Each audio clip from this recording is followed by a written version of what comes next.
우린 재미를 입에 달고 살아요. 영화 재밌냐? 그 책 재밌냐? 학교 가니까 재밌냐? 재밌냐를 입에 달고 살면서도 막상 재미를 찾지를 않아요. 본인이 재미를 만드는 거예요. 거기 가니까 재밌어. 널 만나니까 재밌어. 사는 것이 막 재밌어 갖고 사는 사람 없습니다. 그런데 왜 사는 게 재미가 없을까요? 퇴직하고 나면 늘 똑같은 일상이 반복되면 삶이 재미없기가 마련입니다. 그럼 그 재미를 만들려면 어떻게 해야 될까요?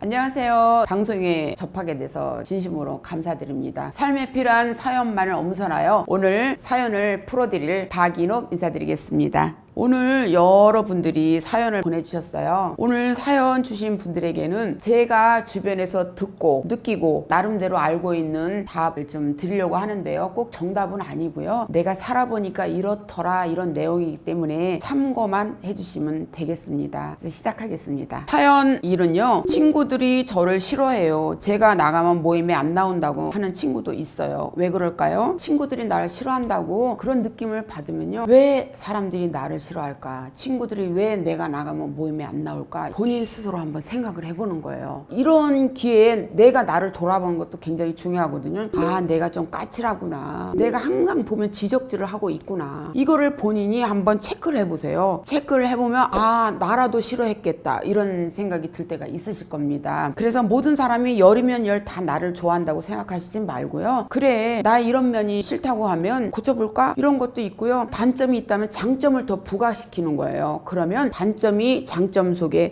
감춰지거든요. 이분은 나오면요 봉사를 많이 하셔요. 사람들이 싫어하는데 나와서 막 뒷정리하고 준비도 하고 이러니까 그 모습을 보면서 아우 저렇게 성실하게 남을 위해서 봉사하는데 우리 좀 잘하자 이렇게 얘기하는 경우도 있습니다. 그래서 친구들이 싫어한다고 너무 상처받지 마시고요. 나를 좋아하는 사람들만 같이 어울리시면 됩니다. 그래서 보면은 노년에 친구 없이도 혼자서 행복하게 사는 사람들 보면 주변 사람들한테 인기가 많거든요. 왜 인기 있는지 한번 돌아보세요. 아, 저 사람은 저렇게 누가 얘기할 때 지적질을 안 하니까 좋아하는구나. 그럼 말투 자체가 달라요. 이러세요 저러세요가 아니라 아, 이렇게 하면 어떨까요? 하고 상대방에게 의견을 물어보는 식으로 질문을 합니다. 나는 이렇게 생각하는데 그러신가요? 그럼 이렇게 하는 거는 어떻게 느껴지시나요? 이렇게 배려하는 마음이 있기 때문에 사람들이 다 좋아하는 것 같아요. 또 항상 남에게 귀를 기울이고 싫어하는 친구들 보면요. 누가 얘기하려면 딱 그건 아니고 이러면서 해요. 그건 아니고 이 말은요. 일단 남의 말을 끊으면서 본인 얘기를 한다는 증거거든요. 그건 아니고가 아니라 경청 공감이 대인관계에서 첫 번째입니다. 아, 그렇군요. 자기 의견하고 다르면 저는 이렇게 생각하는데요. 이렇게 혹시 남의 말 자르진 않으신가요? 또 충고하진 않으신가요? 그 중에 한번 생각해 보시고요. 사연 2. 이별 후 상처를 극복하고 새로운 관계를 시작하는 게 고민입니다. 그래도 새로운 인연은 만나고 싶습니다. 노후에 절대 재혼하면 안 될 이형이 있을까요? 이렇게 하셨는데요. 재혼을 원하신다면 일단 먼저 살던 분하고의 관계가 완전히 끝났는지 한번 점검이 필요합니다. 그때 정리가 안 된 상태에서 재혼을 생각하시는 건 위험한데요. 제가 이 말씀을 드린 이유는 재혼을 생각하고 나와갖고 살았던 부인 얘기를 줄줄줄 하는 사람이 있대요. 저 친구 따라서 같이 나간 적이 있는데요. 그 남자가 새로운 여자 만나러 나와갖고는 먼저 사는 여자의 지적질을 막 하는 거예요. 빨래를 몰아놨다가 일주일 걸 한꺼번에 하고 쫙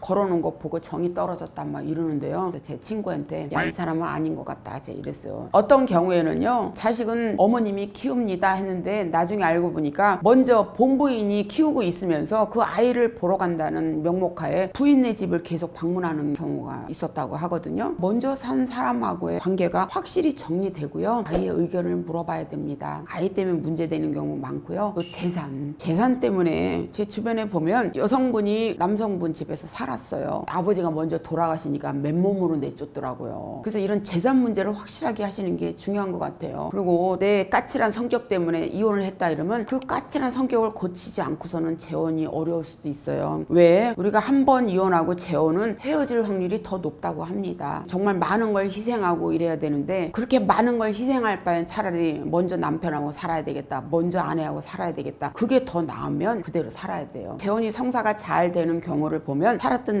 남편 살았던 아내하고 비슷한 사람한테 호감을 느낀답니다. 아마 눈에 익숙해져서도 그럴 것 같습니다. 부부가 불타는 애정만 갖고 사는 건 아니죠. 상대방이 자는 게 불쌍하게 보이면 절대로 헤어지지 못한답니다. 상대방을 불쌍하게 보세요. 너도 나를 만났으니 불쌍하고 나도 너를 만났으니 불쌍하다 이렇게 생각하면 그 측은지심 때문에 헤어지지 못할 거라고 생각해요. 그런 정, 측은하게 보는 정이 절대로 헤어지게 못한다고 합니다. 먼저 사람과 적응하는데 20년 걸렸는데 지금 딴 사람하고 적응하는 기간이 또 있을 거예요. 그럴 바에는 먼저 살았던 남편, 먼저 살았던 부인에 이해하고 하는 게 더 낫지 않을까 이런 생각 듭니다. 그래서 처음부터 재혼이 성사가 되기는 쉽지가 않아요. 왜? 한번 해봤던 사람들이기 때문에 사랑만 갖고 살 수는 없거든요. 너무 서두르지 마시고요. 기간을 두시고 상대방을 잘 파악하는 게 중요하기 때문에 누군가를 만나고 싶으면 동호회를 가라. 모임을 통해서 자연스럽게 한 번 보고 두 번 보고 이러면요. 처음에는 눈에 안 들어왔는데 저 사람은 굉장히 배려심이 있네? 이런 걸 보면서 한 번 볼 때하고 두 번 볼 때하고 세 번 볼 때하고 다르거든요. 그냥 소개팅이라고 해서 재혼을 목적으로 딱 만났다면요. 조건이 먼저 들어오거든요. 조건을 보고 결정하게 되면 조건이 없어지면 헤어지게 됩니다. 그래서 모임, 동호회를 꼭 참석을 하셔서 여럿이 만나면서 허물없이 지내다 보면 그 사람의 장점과 단점이 보입니다. 그래서 그 모임을 통해서 아, 저 사람은 어쩌면 사람을 챙기네. 저 사람은 참 마음이 따뜻하네. 꼭 재혼 이거 떠나서 친구로 지내는 것도 괜찮습니다. 친구. 우리 인간은 외롭게 마련이거든요. 그래서 이렇게 모임에서 같이 등산을 간다든가 음악회를 간다든가 스포츠 활동을 하면서 친해졌네 이럴 수가 있습니다. 아니면 봉사활동을 하는 거. 봉사는 뭐 어떤 이득을 위해서 하는 거가 아니기 때문에 얼마나 봉사하는 마음이 있나. 저런 마음이라면 나한테도 잘해주겠다 이런 느낌이 있을 수 있기 때문에요. 취미활동, 봉사, 동호회 활동을 통해서 사람을 알아가는 게 가장 좋은 방법 같습니다.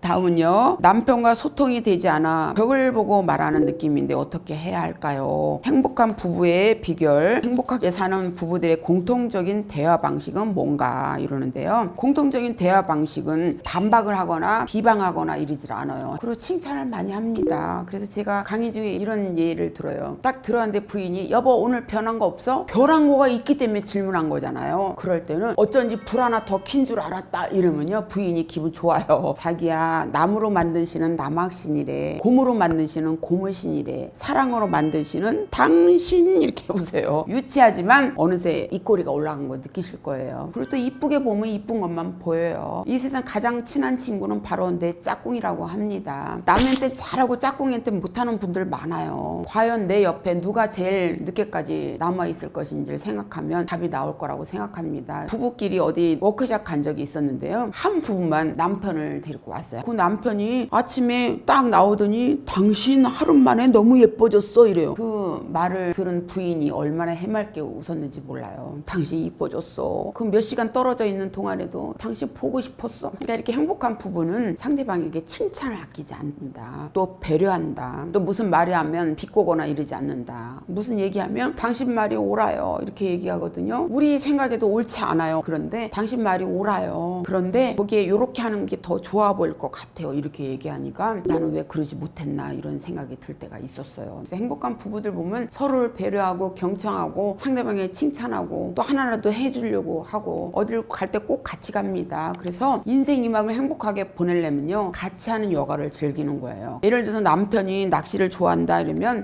낚시 그 지루해서 어떻게 가요가 아니라 옆에 가서 뜨개질을 한다든가 책을 읽는다든가 또 부인이 쇼핑하는 게 취미다 이러면 남편들 쇼핑 따라가는 거 힘들어 하거든요. 근데 같이 가는 거예요. 운동한다고 생각하고 계단을 오르내리고 가다가 이렇게 한 번씩 보면서 가다가 심심하면 입어도 보고 당신 그 옷은 이거 예뻐. 근데 다른 데도 한번 가볼까? 그래서 내가 뭔가를 배려한다 이런 마음으로 하면요. 오래 갈 수 있어요. 남편 못 바꿔요. 내가 바뀌면 모든 게 다 좋아 보이고 나오는 말 곱게 나오거든요. 행복한 부부가 되려면 나부터 바꾸자. 그게 가장 정답입니다. 이런 식으로 대화하면 안 되는 경우 어떤 경우냐면요. 아이고 꼬레 남자라고 또 야 밥수나 이런 대화 특히 싫어하고요. 제가 싫었던 경우는 친정을 타박하는 얘기를 했을 때 야 너네 친정은 그러냐? 너네 집은 말이야? 너네 친정은 말이야? 이렇게 얘기 나오면 당연히 부인 쪽에서 니네 집은 뭐 낫냐? 뭐 이렇게 되거든요. 그래서 대화 중에 니네 집 그리고 또 부인의 입장에서 꼬레 아이고 꼬레 남자라고 이거 꼬레 애게 용돈을 남편이 옷 사 입으라고 줬는데 애게 해 이러잖아요. 지금은 통장으로 다 들어오지만 남편들 무슨 얘기를 하냐면 저는 제 월급이 얼마인지도 몰라요. 통장에 다 들어가면 저는 용돈을 받아 씁니다 이래요. 저는 항상 어떤 얘기를 하냐면 남편 주머니에 용돈 조금 더 줘라. 애 학원비 줄이더라도. 그러니까 남편 이 방 저 방에도 어떤 방 서방 이 집 저 집 어떤 집 내 아내가 최고래요. 아내를 위해서 기꺼이 내가 바보가 돼주는 거, 남편을 위해서 내가 기꺼이 철딱선이 없는 아이가 돼주는 거, 저는 이런 게 바로 부부가 아닐까 이런 생각 듭니다. 제일 부러운 게요, 남편하고 아내하고 손잡고 약수터에 물 떠갖고 오는 거가 제일 부러워요. 엄마 옆에 아빠가 있어야 우리 자식들이 엄마를 우습게 알지 않는데요. 그런 거 생각하면 남편이 있어야 되는 게 아닌가 이런 생각 듭니다. 그래서 헤어질 생각 하시지 말고 다시 한번 그래 그런 면이 있는데 나도 또 이런 면이 있잖아 하고 이해를 하시는 게 좋아요. 그래서 잘 되는 부부의 말투에는 상대방에 대한 배려, 경청, 상대방을 존중해주면서 상대방을 칭찬해주는 거예요.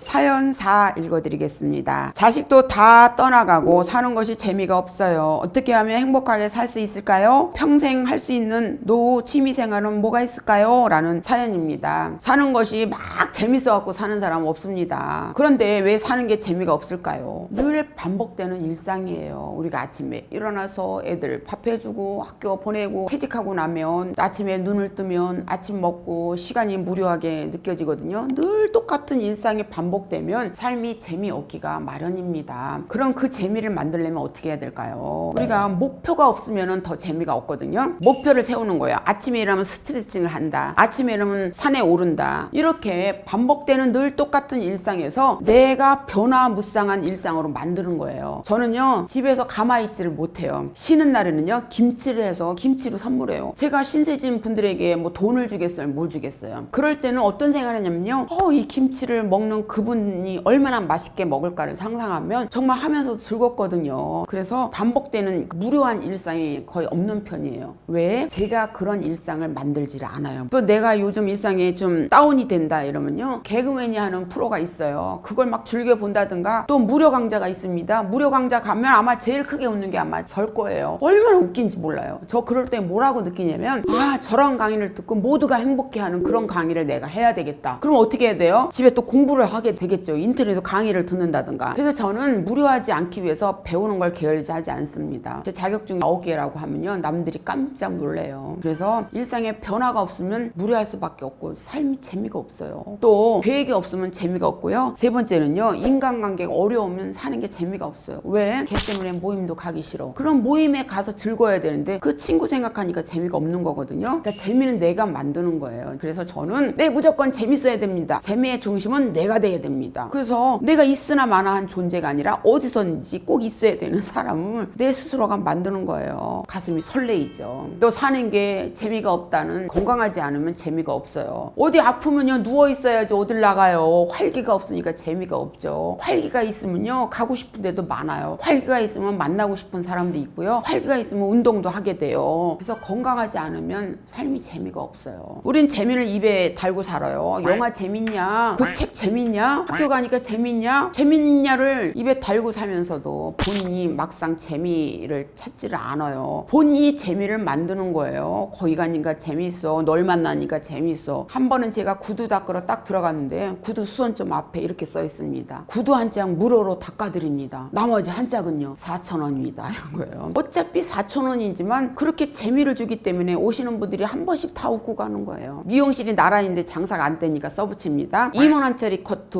5,000원에 쳐드립니다. 옆 가게에서 오니까 우르르 갔어요. 옆에서 다시 써붙입니다. 5,000원으로 망친 머리 고쳐드립니다. 다시 우르르 갔어요. 정말 아이디어죠. 이런 아이디어. 그래서 창업을 하시는 분이나 지금 노후에 내가 장사를 하겠다는 분들은 고객들한테 이런 재미를 주는 거예요. 텐텐의 원리에 의하면 고객이 내 곁을 떠날 때는 10초밖에 안 걸리지만 그 고객을 다시 오게 하는데 10년 걸린다고 했습니다. 또 조 지라디의 250대 1의 법칙을 보면 사람 한 사람 뒤에는 250명의 인맥이 있대요. 그러니까 누군가를 불만스럽게 만들면 야 거기 가면 맛없어 가지마 250명일 때 이러면요 장사가 될 수가 없죠. 그래서 그런 재밌는 상호, 재밌는 사람, 그런 스스로를 내가 만드는 거예요. 재미는 내가 찾는다. 누가 나한테 먹여줄 걸 기대하시지 말고 내가 솔선수범해서 재미는 내가 찾고, 그러면 행복한 삶은 누가 찾아야 돼요? 내가 찾아야죠. 취미생활 한다고 하면요 돈이 들어야 된다고 생각하는데요, 취미생활 요즘 무료로 하는 데 많아요. 우리 앞에 공원에 나가면요 아침 시간에 운동하는 프로그램이 있어요. 또 행정복지센터 가면 무료로 하는 프로그램이 있어요. 또 돈을 내더라도 아주 저렴한 비용으로 우리가 배울 수 있는 게 있어요. 취미는 꼭 돈이 든다 생각하시지 말고 돈이 안 드는 걸 찾는 겁니다. 취미생활 자기개발 이렇게 써갖고, 또 글쓰기. 저는 코로나 때 강의가 없었을 때 어떤 걸 했냐면요, 사형 공모 하니까요 사형 공모하는 게 딱 떴어요. 뭐뭐 문고에서 사형 공모해갖고 도서상품권 타고요, 다이어트 회사에서 다이어트에 성공한 사람들 해갖고 다이어트 제품, 또 화장품 회사에서 피부에 가는 거 해서 제가 200만 원 탔어요. 저는 소재가 무궁무진하거든요. 여드름이 얼마나 났는지 제가 동생한테 야 여드름이 몇 개인지 세어봐 이랬더니 볼펜으로 거가면서 한 거예요. 하나 둘 셋, 이게 270개였어요. 그러니까 볼펜을 270개 했으면 얼마나 울었겠어요. 제가 거울 보고 막 울었거든요. 그런 사연을 화장품 회사에다 내갖고 200만 원 타고. 그래서 글쓰기 모집하는 데가 많고요. 라디오에서도 사연 공부하거든요. 그러니까 산책도 요즘은 공원이 잘 만들어졌잖아요. 공원 4바퀴 도니까 저는 만보가 되더라고요. 또 이렇게 산책 나온 사람들하고 얘기도 하게 되니까 산책 나가면 그 친구가 나와 있다 이럴 수도 있죠. 그러니까는 삶이 무료하다고 말도 하시지 말고요, 이렇게 취미생활, 자기개발, 산책, 글쓰기 이런 것도 다 전혀 개의치 마시고 하시기 바랍니다. 그러려면 우리가 항상 계획을 짜야 돼요. 오늘은 뭐 글 쓰고 싶다가 아니라 아침부터 몇 시는 글쓰기. 애들 학교 다닐 때 매일 일과표 그리잖아요. 내 일과표를 그 대신 충분히 8시간은 잠을 주무시고, 왜 잠을 충분히 자야 우리가 치매 예방이 된다고 합니다. 그렇게 하시고 규칙적으로 휴식도 취하고 잘 드시고 운동하시고, 그게 바로 건강의 지름길이라고 생각해요. 목표를 큰 거로 하면요 안 이루어지면 또 실망하잖아요. 내가 이룰 수 있는 작은 목표를 해서 성취감을 느끼는 거예요. 이게 되니까 이것도 되네? 그 다음 단계, 이것도 되네? 다음 단계, 이렇게 해야 돼요. 세계를 바꾸겠다? 내가 바꿀 수 없잖아요. 그럼 좀 좌절하잖아요. 내가 할 수 있는 요만한 목표를 설정하면 그 다음 목표, 이렇게 하면 재미있거든요. 재미있어요. 또 활기도 있어지고 자신감도 듭니다.